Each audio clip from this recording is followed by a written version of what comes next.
Vraiment, voilà, Dieu permet que maintenant, les Berquois et les Berquoises aient leur première réunion officielle. Donc, après le 23 qu'on a passé ensemble avec eux, ce matin, Raphaël, Dorothée, Enzo et quelques-uns sont sur place pour cette première. On bénit Dieu pour ça, en fait, que Dieu les bénisse là où ils sont. Euh, nos réunions habituelles, donc mardi à 19h, vendredi à 18h30, donc ça c'est pour la semaine prochaine, et dimanche prochain à 10h30, si Dieu le veut. La permanence pastorale, notez-le, maintenant ça a changé, ce n'est plus le jeudi, mais le vendredi. Donc le vendredi, par contre, ce n'est plus de 10h à midi, mais c'est toute la journée. Donc je viens de 10h et je suis là jusqu'au soir en fait. Donc ceux qui veulent venir, ce n'est pas forcément pour avoir des entretiens ou des rendez-vous avec un pasteur, mais si vous voulez venir prier, si vous voulez vous recueillir, la salle est à disposition à partir de 10h. Mais enfin, ceux qui viennent prier, venez vraiment prier, quoi. Ouais. Réunion des responsables, donc la semaine prochaine à 18h30, toujours en ligne. Et il faudra qu'on réfléchisse à une occasion de se voir au moins une fois en présentiel. On va prier ensemble. Nous avons un service de baptême qui est prévu au mois de mars et un autre au mois d'avril. Donc, ceux qui vont rater la session de mars, c'est possible de se rattraper en avril. Mais normalement, voilà, en avril, c'est pour une personne en particulier qui ne peut pas être là au mois de mars. Donc, c'est possible que ceux qui n'ont pas encore commencé la préparation au baptême, venez me voir à la fin. J'ai fait les impressions pour vous donner le support qui va nous permettre de préparer cette séance, en fait. Donc, on va essayer de trouver un jacuzzi qui va bien, qui sera bien chauffé. Et vous serez, voilà, comme ça, vous ne serez pas trop glacé. Parce que là, on peut pas aller à Le Portel pour ceux qui connaissent. Hein. C'est raté. Hein. Sauf si vous voulez attendre l'été. Mais l'été, peut-être que Jésus sera déjà revenu. Ne remettez pas à demain ce que vous pouvez faire aujourd'hui. Réunion des femmes. Donc, il y a un rassemblement de femmes. Enfin, je ne sais pas si c'est la région. À Saint-Omer, le 20. Le 20 à partir de 10h.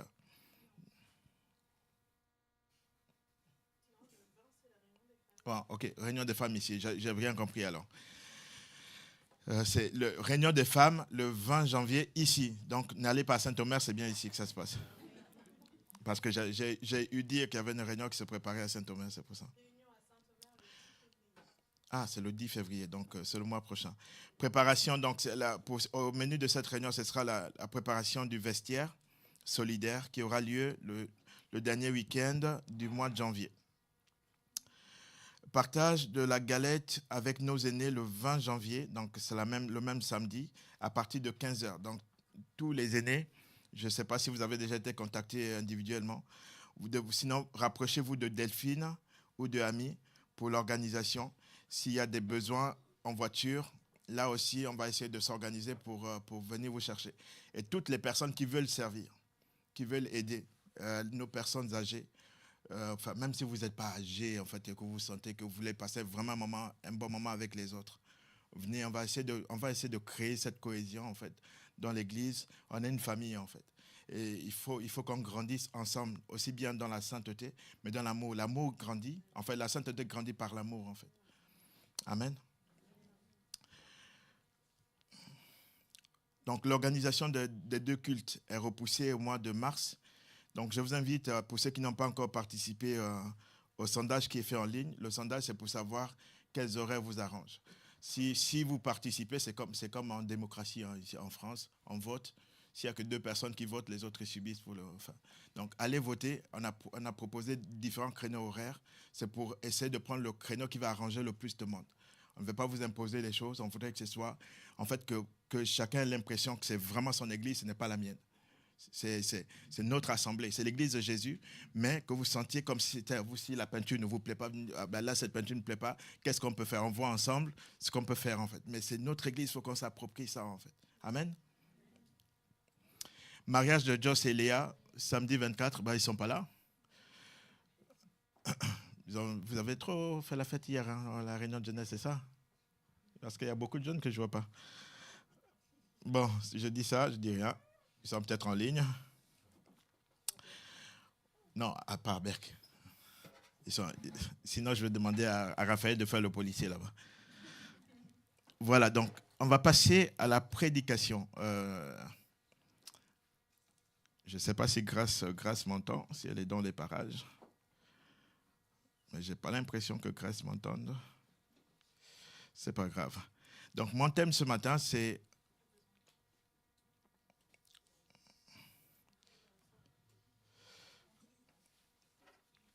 grandir dans la sainteté.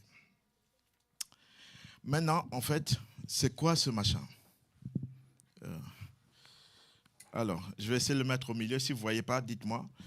C'est dommage qu'on n'a pas encore des caméras qui filment avec l'image qui est projetée en direct pour ceux qui sont au fond. Mais je vais essayer d'accrocher mon micro. Si tu veux bien venir. Voilà, c'est du direct live. Donc, excusez les couacs. Voilà. Qui serait prêt à manger dans cette assiette? Soyez courageux. Quand j'ai posé la question quand j'ai posé la question mardi ou vendredi, je ne sais plus, donc je pose la question, je repose la question. Qui serait prêt à manger dans cette assiette? Alors, supposons... Peut-être aussi, je rends grâce et je demande que ce que je prends soit béni par le Seigneur. Oh, t'es crade.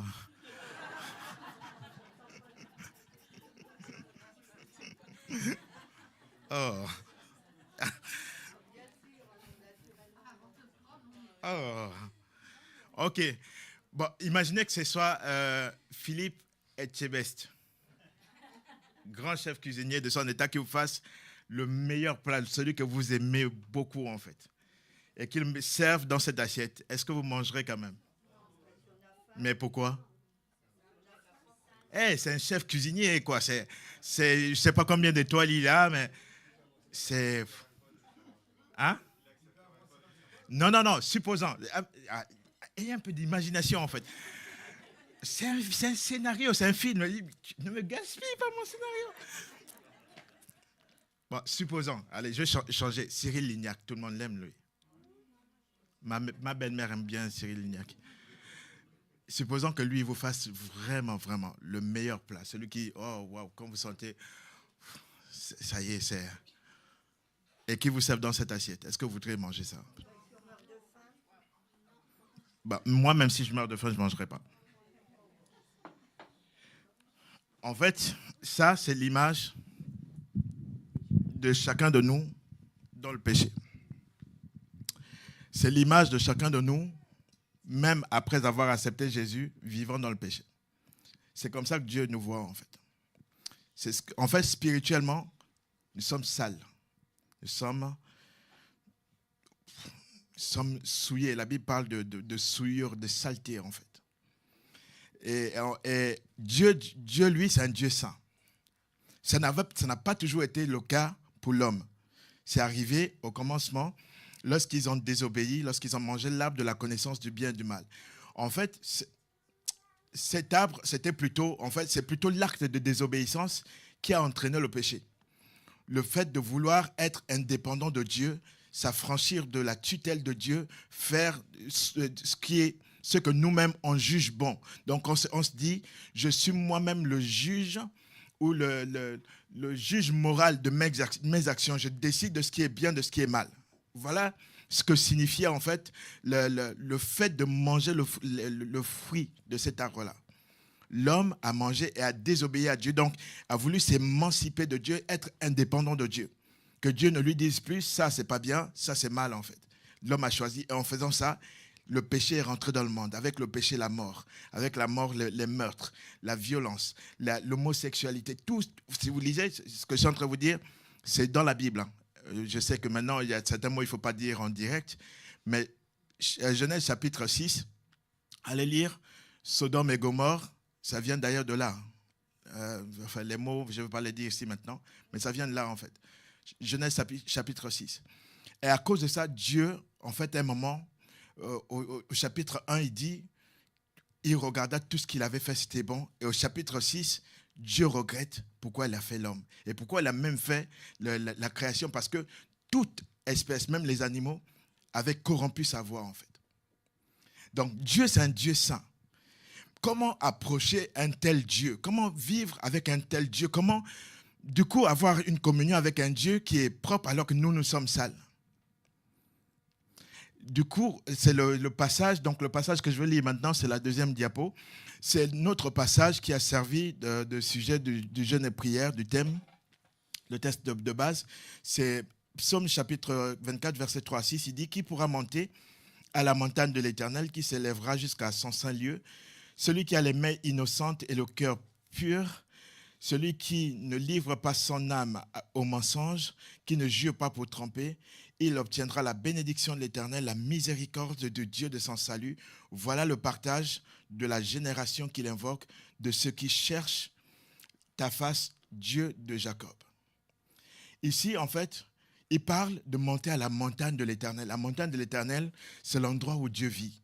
C'est le ciel, en fait. Si vous ne le savez pas, la Bible nous dit qu'il y a trois ciels. C'est pour ça qu'on parle des cieux. Le premier, c'est celui que vous voyez. Il y a un deuxième où règnent les puissances spirituelles.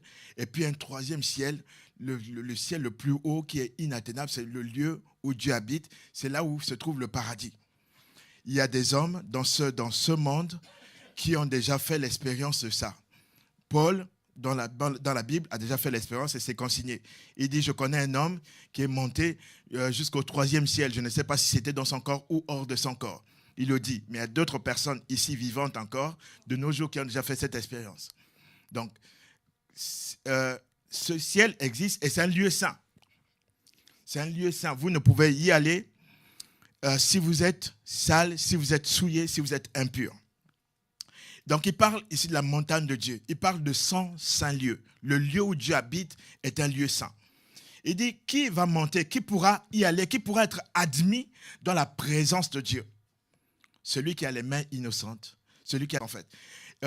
Il dit, celui-là, celui qui se comporte comme ça, en fait, obtiendra la bénédiction. La bénédiction, c'est le bien. Bénir quelqu'un, c'est dire du bien. Maudire quelqu'un, c'est la malédiction, c'est ça, c'est le mal. C'est dire du mal de la personne. Il dit, celui qui se comporte comme ça obtiendra la bénédiction. Pas la bénédiction d'un homme, pas la bénédiction du président de la France, pas la bénédiction de l'homme ou la femme la plus célèbre du monde, mais la bénédiction de l'Éternel. Vous savez ce que la Bible dit de cette bénédiction? Elle enrichit et ne la fait suivre d'aucun chagrin. La miséricorde du Dieu de son salut, la miséricorde, c'est le pardon. C'est cette faculté de Dieu à pardonner rapidement, en fait. Il dit, celui qui se comporte comme ça obtiendra la miséricorde du Dieu de son salut. Voilà le partage de la génération qu'il invoque, de ceux qui le cherchent, de ceux qui cherchent ta face, Dieu de Jacob. Lévitique, chapitre 11, verset 45, c'est la diapo qui suit. Il est écrit, « Car je suis l'Éternel, qui vous a fait monter du pays d'Égypte pour être votre Dieu et pour que vous soyez saints, car je suis saint. » Lévitique 19, verset 2. « Parle à toute l'assemblée des enfants d'Israël et tu leur diras, soyez saints, car je suis saint, moi l'Éternel, votre Dieu. » Ce n'est pas une option, les amis. Ce n'est pas une option. Si tu veux voir Dieu, si tu veux vivre avec Dieu, si tu veux être accueilli dans la présence de Dieu, si tu veux que Dieu t'utilise, j'en parlerai tout à l'heure, tu n'as pas le choix. Moi, je n'ai pas le choix, en fait. On n'a pas le choix.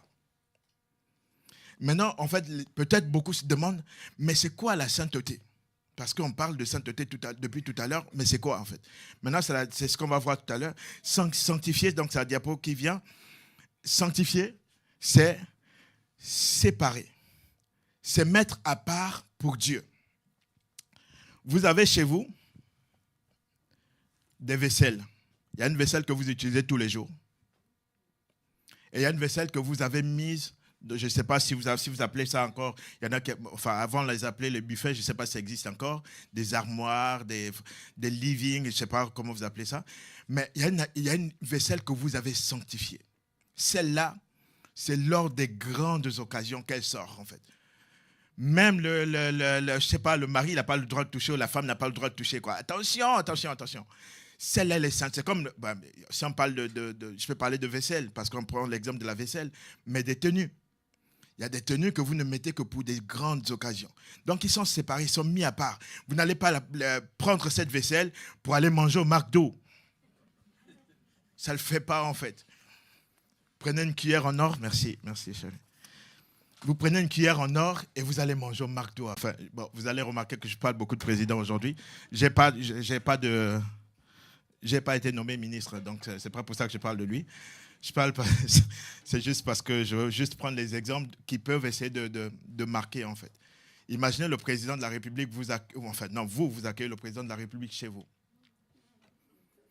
à manger. Oubliez, même si vous ne l'aimez pas, vous êtes obligé de l'aimer d'ailleurs. Il vient manger chez vous, comme je crois que c'était Giscard d'Estaing à son époque, qui allait voir les Français. Ben, quand il va venir, ce n'est pas une assiette comme ça que vous allez sortir, en fait. C'est celle qui a été sanctifiée. C'est celle, vous allez sortir vos plus belles nappes, vous allez faire le ménage dans toute la maison parce que vous voulez donner, enfin, vous voulez faire bonne impression. En fait, c'est ça. Imaginez Dieu, chez Dieu, c'est tout le temps comme ça, en fait. Dieu n'accueille pas, c'est qui rentre chez Dieu, ce n'est pas des invités bas de gamme. Dieu ne veut pas ça, en fait. Dieu, c'est un roi. Il accueille des gens. Nous, d'ailleurs, le fait d'accepter Jésus comme Seigneur et Sauveur, on devient enfant, fils, fille de Dieu. Quand tu rentres, Dieu ne t'accueille pas avec une vaisselle bas de gamme, en fait. C'est la classe. C'est le haut niveau, en fait. C'est ce que ça veut dire, ça. C'est pour ça que tout chez lui doit être net, propre, saint, mis à part, séparé, en fait. Et ce que Dieu a voulu, d'abord, il a fait avec Israël, il a sorti d'Égypte. Israël était esclave pendant 400 ans. Dieu les sort, donc il envoie un libérateur qui s'appelle Moïse, qui est l'image de Jésus.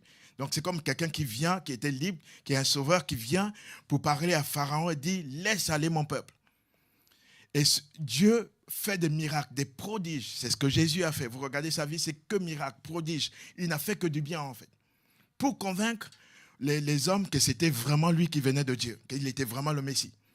Il dit, j'ai fait des signes et des prodiges que personne avant moi n'a fait. Personne.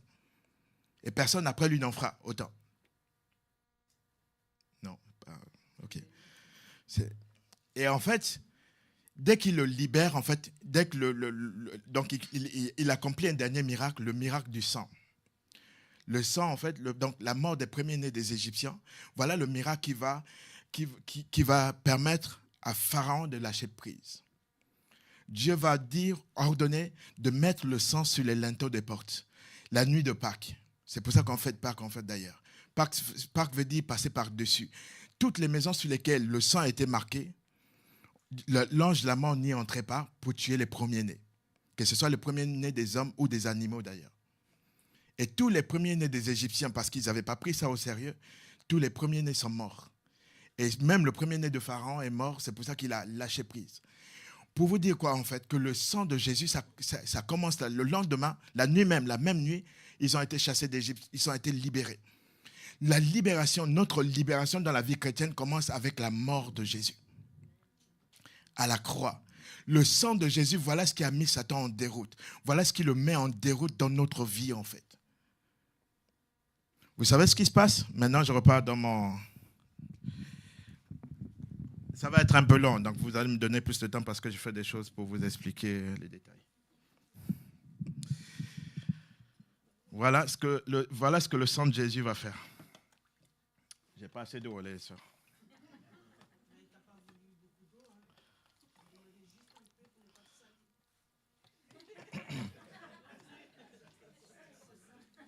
Miséricorde, comme dit le pasteur Castanou. Bon, il y a encore des... Il m'en met... C'est vraiment le péché, là. Hein?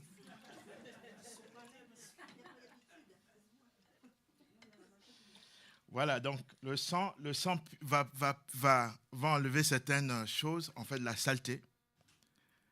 En fait, tout ce qui est péché externe, légal, on est libéré en fait de l'esclavage de Satan. Le péché n'a plus de pouvoir sur nous. Ça veut dire que quand tu as accepté Jésus, tu ne peux plus dire « je n'arrive pas à arrêter cette chose parce qu'elle est plus forte que moi ». Si c'est encore le cas, c'est que tu n'as pas encore rencontré Jésus. tu n'es pas né de nouveau. Maintenant, en fait, on accepte Jésus, mais il y a encore des choses. Il y a des fois encore un peu la colère, un peu l'impatience, c'est dur. Mais en fait, chaque fois qu'on tombe dans ces choses, le cœur n'est pas bien en fait. On est mal à l'aise parce qu'on se dit, on s'en veut. C'est la preuve qui montre que tu es né de nouveau. En fait, que le péché n'a plus de domination sur toi, mais puisque tu prends, en fait, le Saint-Esprit continue à faire son travail. Maintenant, la sanctification, c'est quoi en fait? C'est que chaque jour, avec la parole, le Saint-Esprit va utiliser la parole et il va nettoyer. Il va nettoyer. C'est chaque jour dans le quotidien. Tu as peut-être une épreuve, tu as peut-être quelque chose qui arrive en fait. Dans chaque élément de la vie quotidienne, il y a des choses qui vont se passer.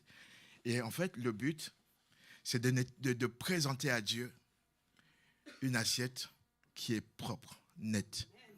C'est dès lors qu'on est comme ça, en fait, on dit qu'on a atteint la maturité spirituelle, le but, c'est de ressembler à Christ. C'est là que Jésus commence à nous utiliser, en fait. C'est là que le Saint-Esprit va commencer à nous utiliser pour aller guérir les malades, pour te dire, attention, fais pas ça. Des fois, tu vas voir des visions. En fait, c'est parce qu'on atteint un stade où vraiment, on est mort à soi, en fait. Et ça, c'est un travail. C'est pour ça qu'on encourage. Lisez la parole. Lisez la parole, en fait. Pourquoi? Parce qu'elle purifie. Et le Saint-Esprit, lui, il est là, en fait. Parce qu'il va utiliser cette parole qui est en toi. Il n'utilisera jamais la parole que tu n'as pas en toi. Il va utiliser cette parole. Quand tu es dans une situation, il va te dire, souviens-toi de ce qui est écrit ici. Ne vous inquiétez de rien. Mais faites connaître vos besoins. Ah oui, d'accord, pourquoi je me suis inquiété? Ok, je ne veux plus m'inquiéter. Pardon, Seigneur. Donc, chaque fois qu'on a péché, le péché accidentel, en fait, on demande pardon. Et quand on demande pardon, c'est comme si, waouh, il y a une œuvre qui se fait. Le sang et l'eau de la parole nous nettoient. Et là, si Philippe Etchebest, si tu nous écoutes, viens nous voir à Boulogne. Et si vous sert son plus beau plat là-dedans, vous avez envie de manger, en fait. En plus, il peut bien dresser. Vous savez, maintenant, la décoration. Enfin, voilà. Le but de la sainteté, c'est ça. C'est d'arriver à ça. Donc, maintenant, on va continuer rapidement. Il y a deux formes de sanctification. Deux formes. C'est peut-être la première fois que vous entendez parler de ça, mais ça va faire un peu de théorie, mais après la pratique, c'est nécessaire. Dieu nous a déjà légalement sanctifiés. Et cela une fois pour toutes. Lorsque nous avons décidé de croire en Jésus-Christ en demandant pardon pour tous nos péchés et en l'invitant dans notre cœur comme notre Seigneur et notre Sauveur. On en a déjà parlé plusieurs fois. Pourquoi? Parce que le salaire du péché, c'est la mort. Et il n'y a pas de rémission de péché sans effusion de sang. Soit le vôtre, soit celui d'un animal. Donc, il fallait que le sang coule en fait pour le péché. Et dans l'Ancien Testament, c'était souvent un agneau sans tache. Donc un animal sans tache, sans défaut. Donc il ne devait pas être infirme, il ne devait pas être aveugle, il devait être sans défaut. Le meilleur du troupeau en fait pour le sacrifice du péché qu'on avait commis. Et ça a duré comme ça jusqu'à ce que Jésus vienne. Jésus est venu pour accomplir le sacrifice parfait, afin qu'il n'y ait plus besoin en fait de faire d'autres sacrifices. Donc, si je crois en ça, Dieu me purifie et me déclare juste. Si je refuse de croire à ça, je dis, en fait, moi-même, je vais payer pour mon propre péché. Et quand on paye pour son propre péché, c'est la mort. Et après la mort, si la mort physique nous trouve dans cet état, c'est la mort éternelle, la séparation éternelle d'avec Dieu. Il y aura plus de deuxième chance.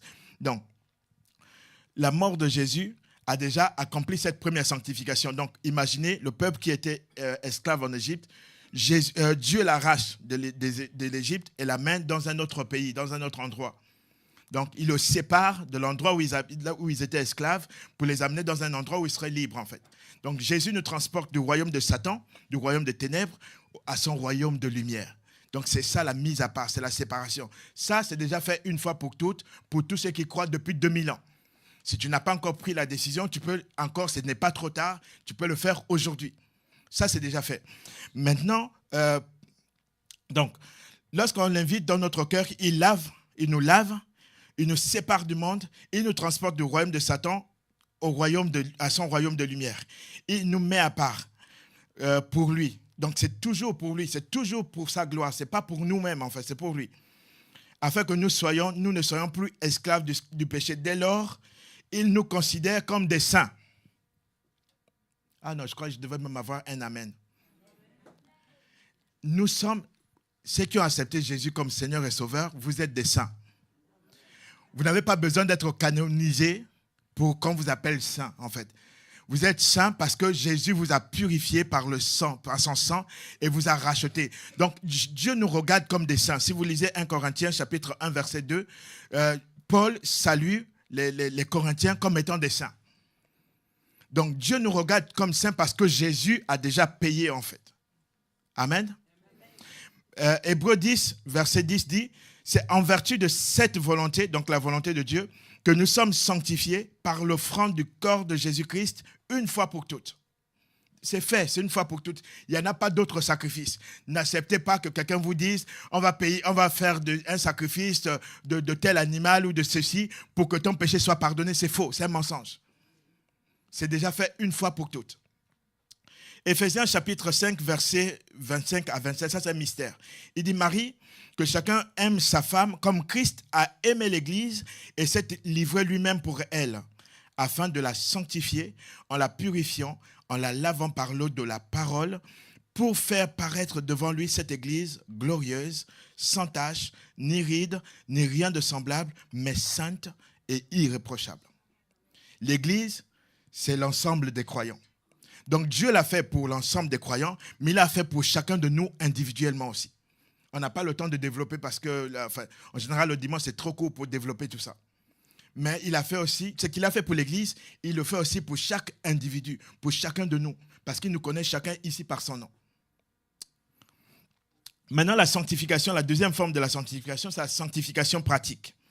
La sanctification pratique, c'est le processus par lequel nous sommes rendus dans notre vie de tous les jours de plus en plus purs et séparés du mal à cause de notre appartenance à Jésus-Christ. Elle est la conséquence directe de notre libération de l'esclavage du péché. Si tu as conscience que Jésus est mort pour tes péchés et que ça ne va pas, tu continues à vivre volontairement dans le péché, c'est qu'il y a un problème. Ça doit être la conséquence.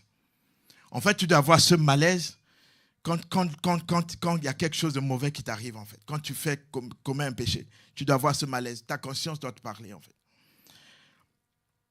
Le psaume 24, verset 3 à 6, celui qu'on a lu tout à l'heure, dit qu'il pourra monter à la montagne de l'Éternel, qui s'élèvera jusqu'à ces lieux, celui qui a les mains innocentes. Donc, les mains innocentes parlent de ce que nous faisons, de nos œuvres, les œuvres de nos mains. Le cœur parle de nos pensées. Celui qui ne livre pas son âme au mensonge parle de notre bouche et qui ne jure pas pour tromper. Donc, en fait, on parle vraiment de toutes nos actions en globalisant dans ces péchés-là. Pourquoi Dieu nous met-il à part? Il dit je suis dans 2 Timothée chapitre 2 verset 20 à 21, il dit « Dans une grande maison, il n'y a pas seulement des vases d'or et d'argent, mais il y a aussi de bois et de terre. Les uns sont des vases d'honneur, les autres sont d'un usage vil. » Ça veut dire qu'ils sont inutiles. Si donc quelqu'un se conserve pur en s'abstenant de ces choses, donc les péchés, si vous lisez, il en parle avant, dans 2 Timothée 2, lisez les versets avant, les versets après. Il dit, si quelqu'un se conserve pur en s'abstenant de ces choses, il sera un vase d'honneur, sanctifié, utile à son maître, propre à toute bonne œuvre. Et si quelqu'un se conserve pur, ça veut dire, dans cette sanctification pratique, nous avons notre part.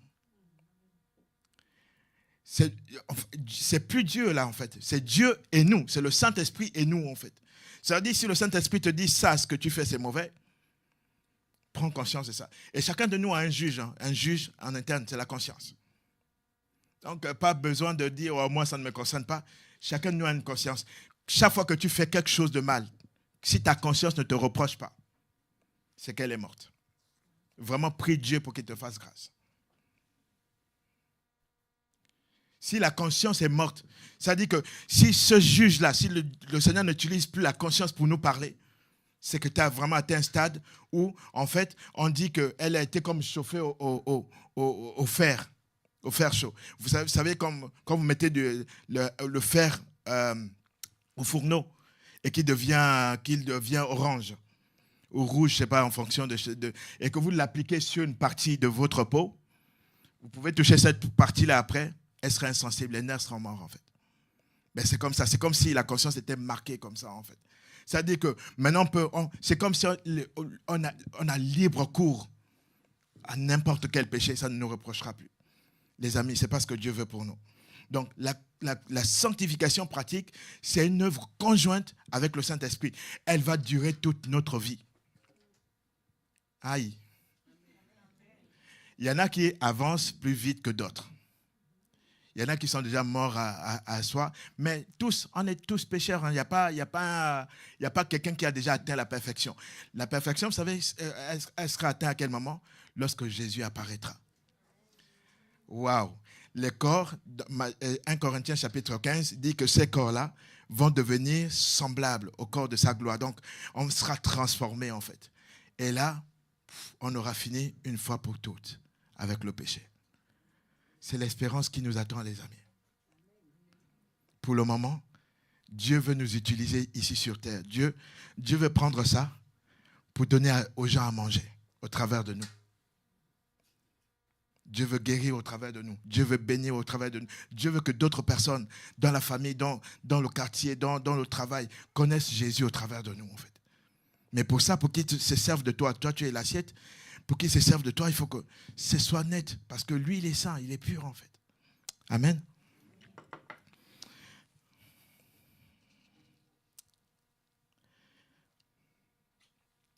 Alors donc, si quelqu'un, donc pour pouvoir nous utiliser comme des vases précieux, de grand prix, des vases d'honneur pour sa propre gloire, pour nous faire ressembler à Jésus-Christ, c'est l'ultime but, 2 Corinthiens 3, verset 18, pour que nous lui appartenions et que nous célébrions sa gloire comme ce matin pour la louange. Merci d'ailleurs à Graziella et à toute l'équipe pour la louange, pour que nous portions du fruit, pour nous admettre dans sa présence, pour nous rendre obéissants, etc., etc.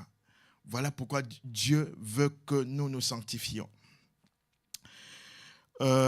Alors,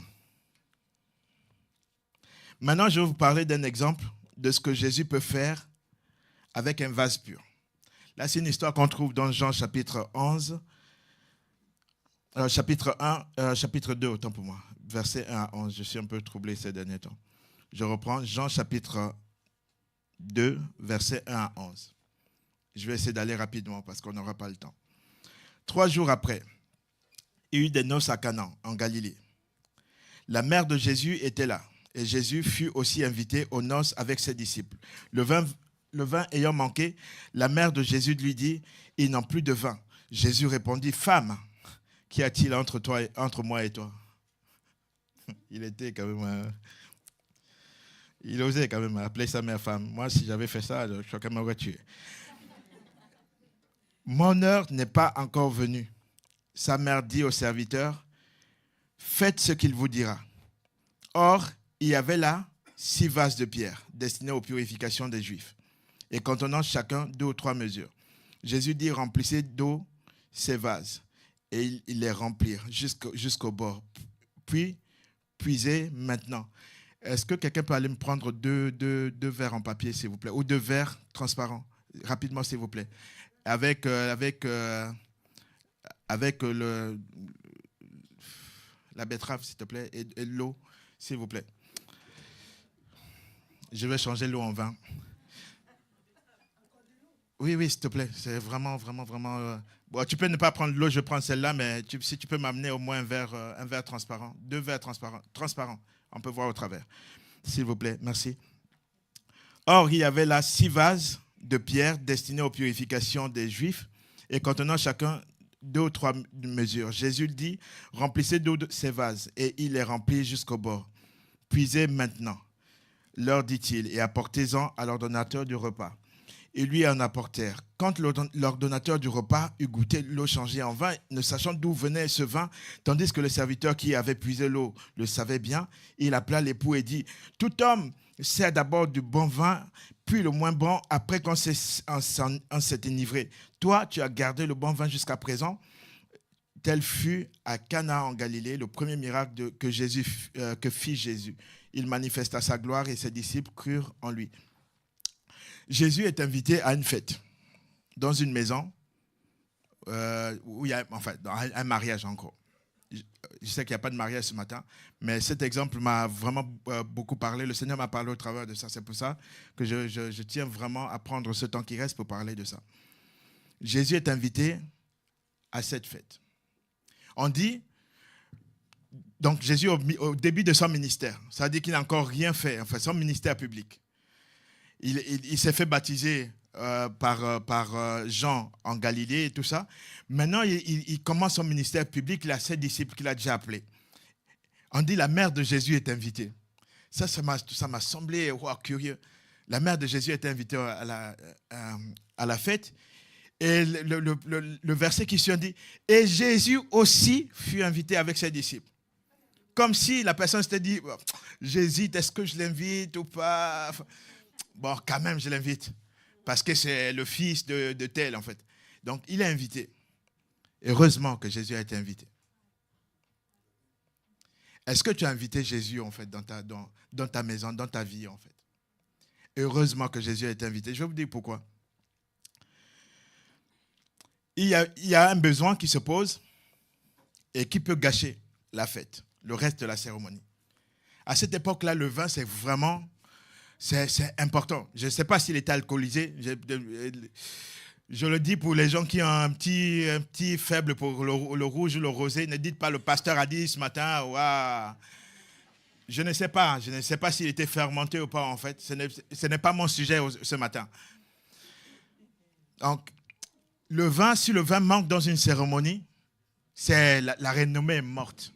Elle est morte. La cérémonie est gâchée en fait. Et donc, pendant la cérémonie, ils sont en train de festoyer. L'organisateur du repas regarde, il prend sa bouteille, il va puiser dans le vase, plus rien.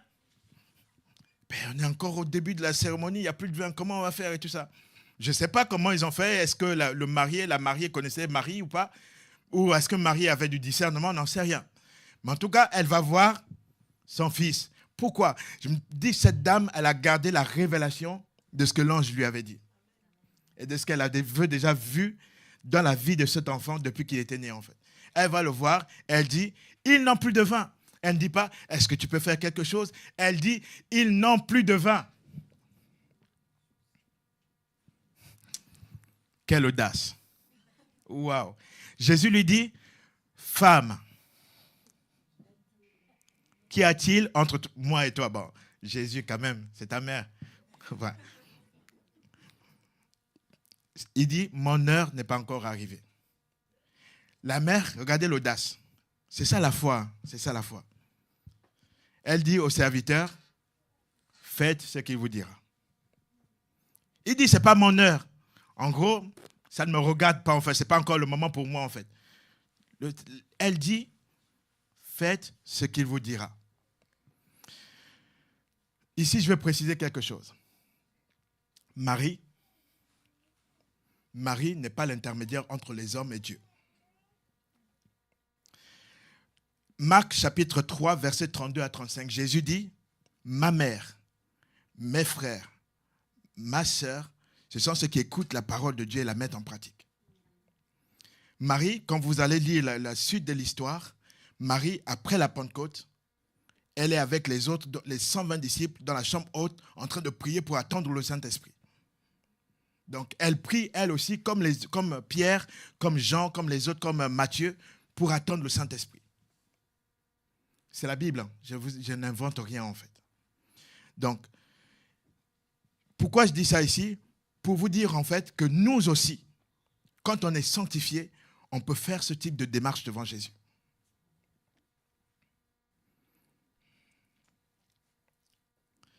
Donc, tu peux aussi demander à Jésus d'intervenir dans une situation de crise. Dans une situation où c'est difficile, où il n'y a plus de vin. où il n'y a plus la joie, où il y a la maladie, tu peux intervenir si tu crois en Jésus, en fait. Amen. Jésus remarque qu'il y a 6 vases non utilisés à leur plein potentiel. On dit, ces vases contenaient 2 ou 3 mesures.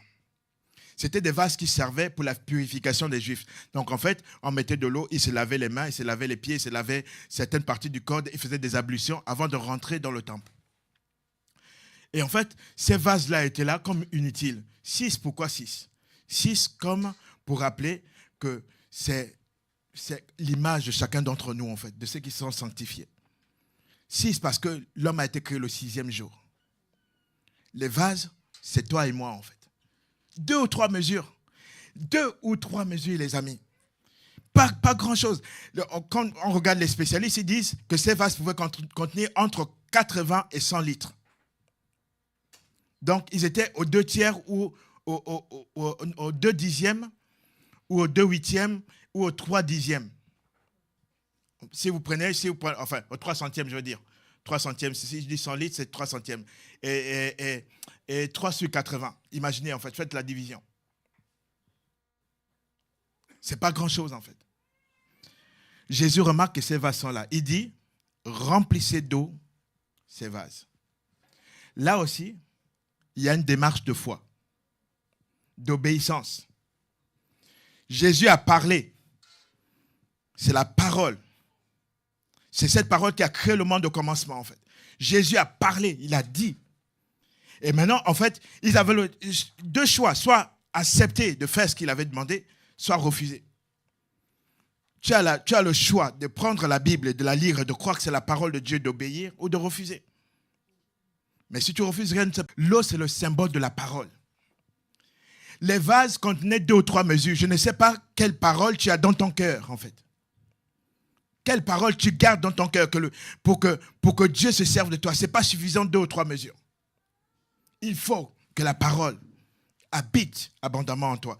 La Bible dit dans Colossiens 3,16 que la parole de Christ habite parmi vous abondamment. Instruisez-vous et exhortez-vous les uns les autres en toute sagesse par des psaumes, par des hymnes, par des cantiques spirituels, chantant à Dieu dans vos cœurs sous l'inspiration de la grâce. Les amis, la louange qu'on fait là, ce n'est pas pour attendre la prédication. Il y a une puissance, il y a une force. C'est un des secrets de la croissance dans la vie chrétienne. La louange.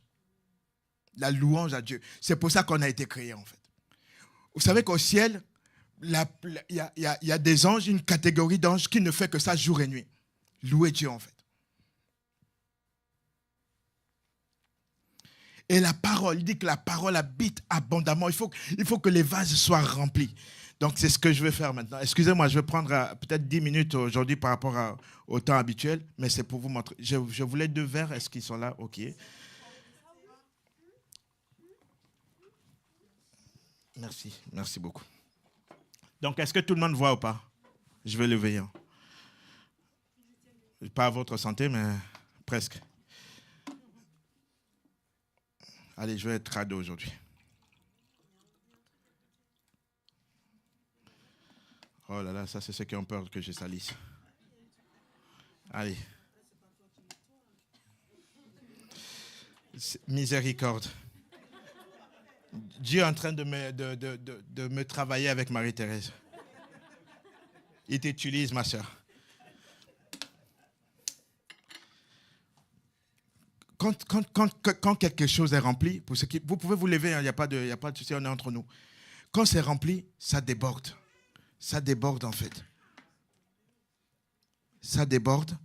Et quand ça déborde, waouh, on laisse des traces. C'est l'image du Saint-Esprit.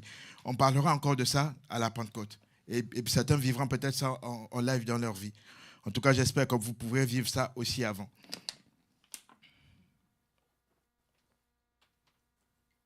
Allez, je vais utiliser un seul verre, ça suffira en fait. Ils remplissent. Ensuite, Jésus dit, puisez maintenant. Là, c'est encore la foi. Ce qu'on vient de remplir, c'est de l'eau. Puisez. Ok, ils puisent. Mais ces serviteurs-là, j'aurais aimé avoir des amis comme ça en fait. Ils ne se posent aucune question. Ils ont rempli. Jésus dit puiser, ils puisent. Et en fait, ils amènent leur jarre vers l'organisateur du repas. Donc, au moment où ils sont en train de partir, c'est toujours de l'eau. L'autre, en fait,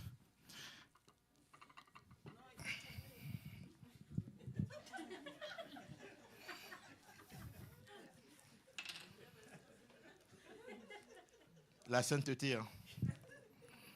Dieu me rend saint.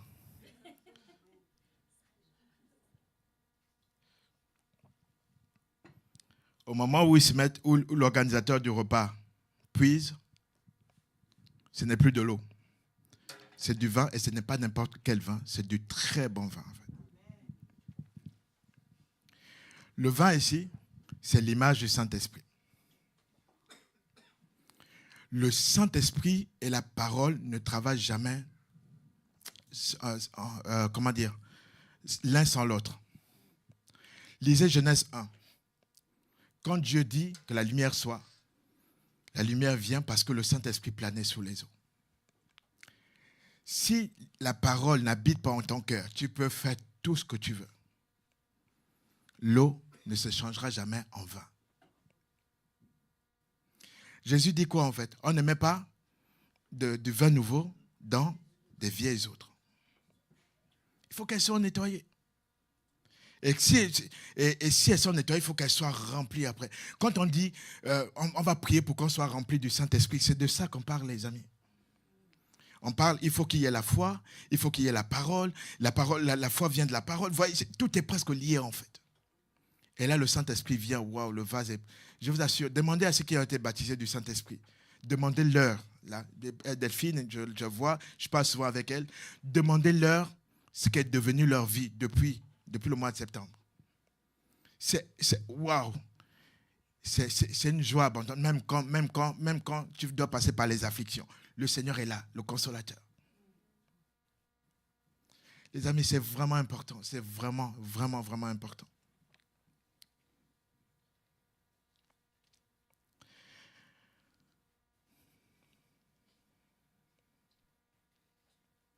Vous savez ce qui s'est passé? C'est quand il a goûté, il a appelé le marié, en fait.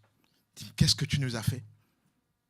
Dans une fête, quand tu arrives, d'abord tu sers le très bon vin, après tu sers le vin qui n'est pas très très bon, parce que les gens les ont déjà bu, en fait, donc ils sont peut-être déjà un peu ivres. Et puis après tu sers vraiment celui qui n'est pas bon du tout, parce que là, vraiment, on sent que là, tu vois, ils voient des étoiles partout, en fait. Mais toi, nous, on a bu le mauvais jusqu'à présent, et toi, tu as gardé le bon, en fait. C'est ça le bon vin que Dieu veut amener aux autres, les amis. Au monde, à Boulogne, à Berck. Dieu veut l'amener au travail. Dieu veut produire ce bon vin parce que les gens ont tellement goûté au vin de déception, au vin des divorces, au vin de la méchanceté, au vin de la colère, au vin des meurtres. Regardez notre société aujourd'hui, les amis. Du mauvais vin et même du très mauvais. Et nous, jusqu'à présent, certains ne veulent pas en fait. Ils veulent rester avec ces 2 ou 3 mesures, ne veulent pas. C'est ça, j'ai pas le temps, on est déjà... Je veux juste finir, je ne sais pas si finir sur ça, en fait, pour grandir dans la sainteté. Pour grandir dans la sainteté. C'est notre deuxième passage de base pendant le jeûne et prière. Psaume 119, verset 9. Comment le jeune homme rendra-t-il pur son sentier? En se conduisant selon la parole de Dieu. Et la parole, l'obéissance au Saint-Esprit. Et ensuite, la manifestation de l'amour. Mais ça, c'est le Saint-Esprit qui va la produire en nous, en fait. C'est le Saint-Esprit qui produit l'amour. N'essaie pas de forcer, ça, il va le produire. Et tu vas te rendre compte que c'est ça. Les 2 plus commandements, enfin, les gens souvent disent, je n'ai pas envie de devenir chrétien parce que je ne pense pas que je vais pouvoir faire tout ce que, machin, interdit ici, ça, machin, tout ça. Il y en avait 600 et quelques poussières dans la loi. Peut-être 618 ou 612, je ne sais plus, de commandements qu'il fallait respecter à la lettre. Personne n'a pu respecter sauf Jésus. C'est pour ça qu'il faut croire en Jésus pour être délivré de ça. Maintenant, ce que Dieu te demande, en fait, les seuls commandements qu'il nous a laissés, tu aimeras ton Dieu de tout ton cœur, de toute ton âme, de toute ta pensée, de toute ta force. Et tu aimeras ton prochain comme toi-même. Fais ces deux choses-là. Et tous les autres commandements, tu les auras respectés. Si tu aimes ton prochain, tu ne vas pas le voler. Tu ne vas pas le tuer. Jésus dit, toute la loi et tous les prophètes se résument dans ces deux commandements. Donc les deux seuls, c'est le commandement de l'amour. Les amis, ça vaut le coup? Non? Ça vaut le coup d'essayer? Non. Vous avez envie d'aller au ciel ou quoi, les amis? J'ai l'impression que je raconte des trucs qui vous rendent tristes. Mais voilà. En tout cas, que Dieu vous bénisse. Je vais juste te demander, en fait, on va prier maintenant. Merci pour tous qui ont préparé ces éléments. Merci Marie-Thérèse. Merci Cynthia. Merci je ne sais plus qui d'autre. Merci à Guillaume. Merci à Ami. Merci Grâce. Merci à Célia. Merci à tous. Merci à toute l'Église. Voilà. Comme ça, j'ai remercié tout le monde. Juste demander à quelqu'un. Moi, souvent, en fait, les gens ils viennent à l'Église et ils se disent je suis chrétien parce qu'ils sont venus à l'Église ou parce qu'ils sont venus depuis longtemps à l'Église. Ce n'est pas être adepte. Ce n'est pas fréquenter un bâtiment, les amis. C'est une démarche. C'est une invitation. Comme il a été invité à cette fête, il faut que tu l'invites, toi, dans ton cœur, à ta maison, en fait. Ta maison, c'est ton cœur. C'est qui tu es, en fait. Et juste de dire, Seigneur, je t'invite comme mon Seigneur et mon Sauveur, je te demande pardon. En fait, tu reconnais que tu as besoin de lui pour te justifier, pour te sanctifier, en fait. Que tu n'y arriveras pas tout seul. Moi, j'étais à l'église catholique dès l'âge de 11 ans et j'y allais parce que mes parents y allaient et je pensais que j'étais sauvé. Je me suis fait baptiser enfant, mais ça n'a pas changé ma vie. J'étais un voleur. J'ai grandi dans ça, en fait. J'allais à l'église, pourtant tous les dimanches, je volais, je faisais du mal. Est-ce que tu as invité Jésus comme ton Seigneur et ton Sauveur? Est-ce que tu es sûr d'avoir la vie éternelle si tu partais aujourd'hui? Est-ce que Jésus est venu dans ton cœur? Je me suis dit, mais c'est quoi ce truc en fait? Et là, on m'a parlé de Jésus comme jamais j'avais entendu. On m'a dit, il faut que tu l'invites. On va prier avec toi. Et la personne m'a invité à la prière. J'ai répondu tout de suite. Je croyais que Dieu existait. Je croyais de tout mon cœur. J'ai répondu, on a fait la prière. J'ai cru à cette prière. Et je suis devenu une nouvelle créature. Donc, je veux juste demander, c'est pas, en fait, on est entre nous. On est entre nous. Jésus dit, celui qui aura honte de lui sur la terre, il aura honte de lui au ciel. Peut-être que tu es en ligne, peut-être que tu es ici. Si tu n'as pas encore fait cette démarche, si Jésus n'est pas encore ton Sauveur et ton Seigneur, si cette parole ce matin t'a parlé, si tu veux devenir une nouvelle créature, tu veux être sanctifié, je vous invite vraiment à fermer vos yeux. Ce n'est pas un spectacle. Juste vous encourager. Ceux qui sont nés de nouveau, priez pour remercier Dieu, pour le bénir, pour l'adorer, pour dire Seigneur merci, de permettre aussi que d'autres personnes te connaissent au travers de moi. Je veux être rempli de ce bon vin, être rempli de l'eau, de la parole, être rempli de ta parole et puis que cette eau soit changée en vin pour donner de la joie autour de moi, pour guérir, pour être utilisé par toi. Remercie Dieu. Pour celui qui n'a pas encore fait la démarche, pour celle qui n'a pas encore fait la démarche, je t'invite simplement à lever ta main là où tu es. Je ne vais même pas te demander de t'approcher. Juste vois s'il y a des gens, lève ta main bien haut, on va prier ensemble. Je vais prier avec toi là où tu es. Si tu as la foi, si tu crois de tout ton cœur que ce que tu fais ce matin vient de la part de Dieu, tu crois ça, que Jésus c'est le Sauveur, qu'il est mort, qu'il est ressuscité pour toi, ben tu seras sauvé. Donc je vais juste demander si il y a quelqu'un dans ce lieu. Peut-être tu ne sais pas. Qu'est-ce que ça signifie? Je vais juste prier avec toi. Tu vas inviter Jésus dans ton cœur. Tu vas te demander pardon pour tous tes péchés. Pour le faire de lui ton Seigneur et ton Sauveur. Lève ta main. On va prier.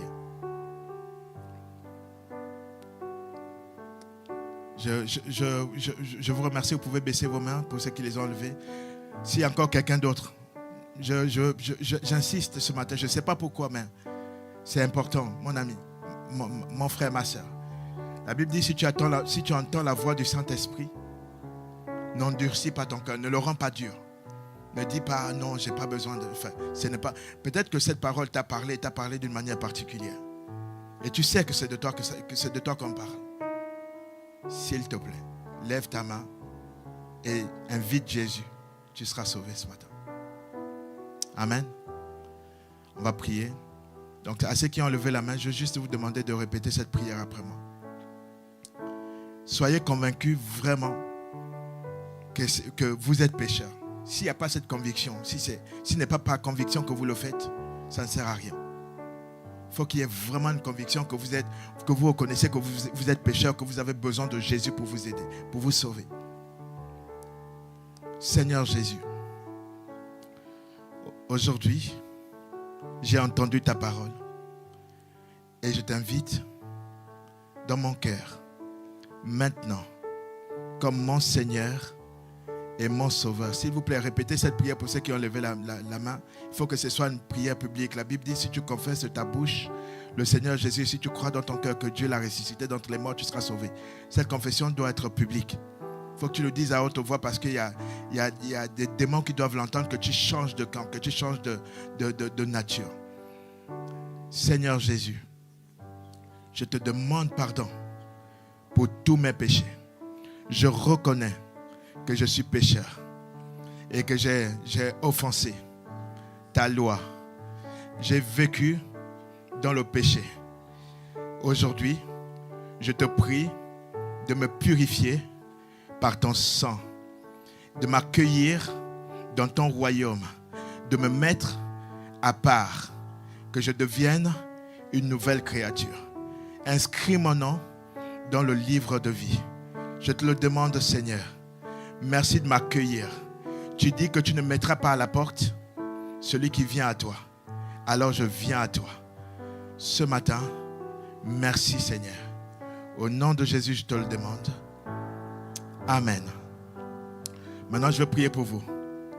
Seigneur Jésus, je te rends grâce parce que, Seigneur, ta parole est une épée qui juge les pensées des cœurs. Tu envoies ta parole pour guérir les cœurs. Tu envoies ta parole pour sauver. Tu n'es pas venu dans le monde pour juger le monde, mais tu es venu pour que le monde soit sauvé par toi. Je te recommande, Seigneur, ces personnes qui ont fait cette démarche ce matin. Seigneur, tu les connais. Tu dis qu'il y a de la joie au ciel pour un seul pécheur qui se repent que pour 99 justes qui n'ont pas besoin de repentance. Seigneur, nous nous joignons aux anges ce matin pour nous réjouir de ces âmes qui sont passées de la mort à la vie, qui sont passées des ténèbres à la lumière. Nous prions maintenant, Seigneur, que tu envoies tes anges les protéger, les garder au nom de Jésus. Seigneur, je prie que dès à présent, quelque chose de nouveau se passe maintenant dans leur vie. Au nom de Jésus, donne-leur le Saint-Esprit que tu as promis à tous ceux qui croient, Seigneur.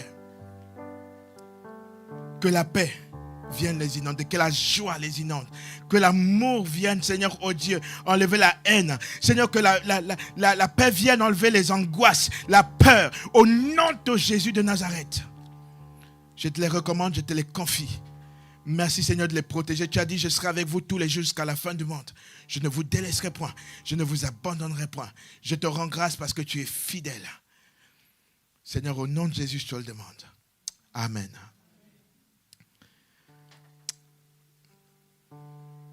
Merci Seigneur.